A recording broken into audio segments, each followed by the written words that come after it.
Yeah, so guys, welcome to the second video of the day. Today is the 2nd of January 2026. And as I said, tutakuwa tukiupload 2 videos per day. Ukitaka kujua my market analysis for today, you can go and watch this video. And again, thank you for you people. A big thanks to all of you mwenye mmewatch hizi video mbili. Good amount of views. It's a true life story of me. I've just documented my whole 2025 and I want to motivate all of you to do the same. So, this is my favorite pair. I have 78 or is it an 80% win rate trading gold.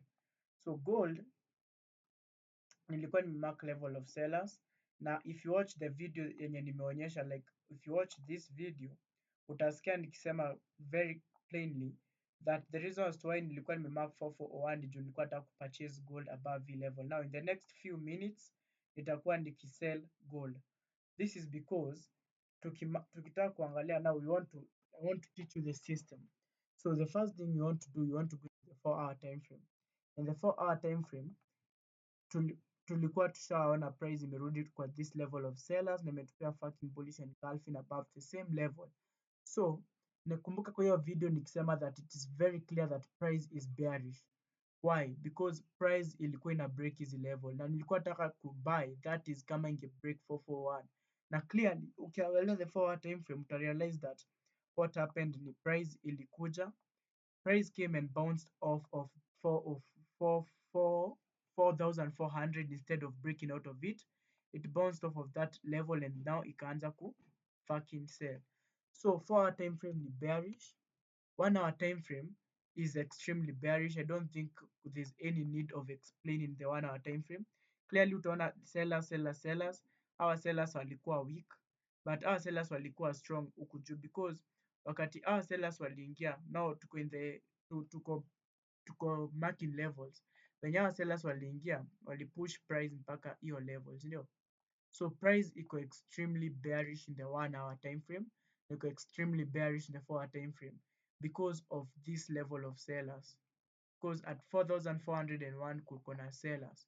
So tusha mark levels. The first step inakuanga kujua trend na zinakuanga incorporated, zinagoingi hand in hand with the second step which inakuanga kumark levels, and in this case nisha mark levels na tumerealize that hii level iko extremely powerful because sellers walipush price and then price ikaretest your area ikashindwa kubreak, sellers wakapush price chini.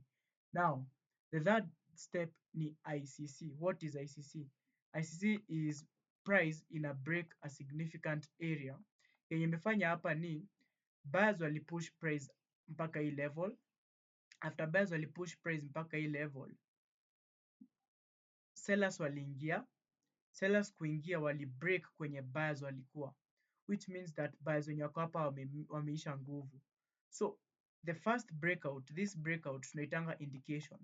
Now kama unataka kuingia hii trade, kenye mtu anafaa kufanya, unafaa kuweka take profit target hapo. The reason story nimeweka take profit target huku chini, it is because nimeangalia price from the 4-hour time frame na the 1-hour time frame, na price is extremely bearish in the 4-hour time frame and the 1-hour time frame. Kumbuka that the 4-hour time frame and 1-hour time frame ndio huwa zina control market. Now sometimes wanaingia into the daily time frame, that is kama ninataka kutafuta a position trade or a swing trade. Okay, mimi ni swing trader. Swing trader ni wenye wanaingia trade wana hold for more than 24 hours. But position traders ni watu wana hold for 1 month. Now the daily time frame is extremely important to some extent. So in this situation, hatutaeka take profit target hapa. The reason why tutaweka take profit target hapo is because the 4-hour time frame and the 1-hour time frame is extremely bearish. So my take profit target itakuwa kwa the next level of buyers. Hapa ndipo the next level of buyers. Why nimeconsider level? It's because hapa wakati price ilimake hii low, buyers walipush price mpaka hiyo level, which is an extreme move.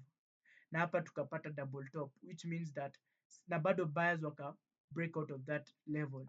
Now this is also a very good breakout, a very significant level, this level yenye nimemark na hii black line. So kenye tuna anticipate hapa ni nini? Tuna anticipate price itakuja break out of this level kwenye nimeweka alert, and then ikuje tena break out of this level which is the second level, itupe indication and then correction and then to continue na the bearish push down. So that is how mi naona market ita behave. So price, the third step ni tumepewa indication, and then after price imetupa indication tukajua saa buyers wamekuwa defeated na sellers wako in control, tulingojea saa buyers waingilie huku chini and then wapush price juu kabisa, ndio sellers wameingia saa hii. So kuna vitu mbili zinaweza fanyika. Price inaweza break out of this area, na price ikibreak out of this area, tuone hiyo one hour bearish engulfing beneath this area, tuta execute sells. Still price inaweza kuja to that area, instead ya kubreak out of the area, it bounce, itufomie lower high and then itupea significant level ya kuweka stop loss. The reason as to why nimesema hivi ni juu price already ilikuwa ishatupea indication, so Kenya ilikuwa ishatupea bullish indication. So in these situations ndio unaambiango you sit on your hands, like haufai kukua actively una trade, because hapa price inaweza fanya two things, like price iko na potential ya kufanya two things. So tunataka kungojea tuone price venye ita behave. The easiest way kujua venye price ita behave, unaweza pull out the Fibonacci retracement tool, and then Fibonacci retracement tool, hatutaki kuona price iki break out of 0.786. Price hatutaki kuona price iki break out of 0.786 kama itakuwa bullish, mna understand? So kama price itakuwa bullish, most of the time itakuja bounce out of this area and then push juu. Kama price itakuwa bearish, itakuja iendelee na hiyo push mpaka huko chini.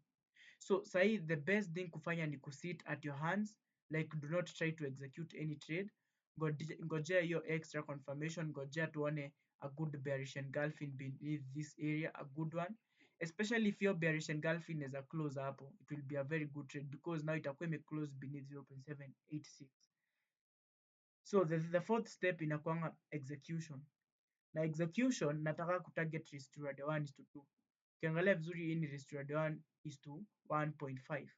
Tukiround off ni 1:2, but it's not a good trade. So as you all know, when you watch video yangu asubuhi, I made a loss on Nasdaq, nilimake loss which ilinifanya actually Nasdaq sell off.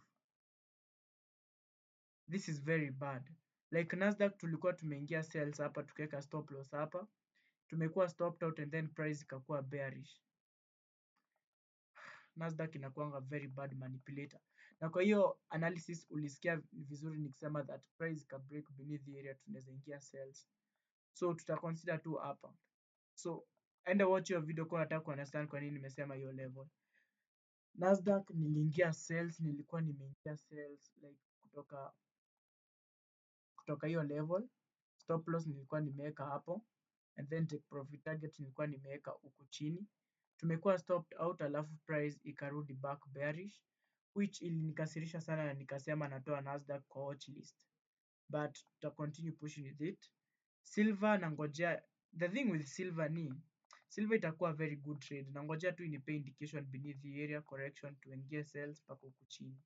So as for now, wacha tungoje tuone venye gold ita behave, but gold ikiclose beneath hii level naweza ingia sell. Close sasa beneath this level itakuwa sa confirmed like gold is extremely bearish. So that is my market recap in the evening. This is the last video today. Tupatane kesho nikisasa fanya analysis ya kesho na nikiambia venye leo nimefare.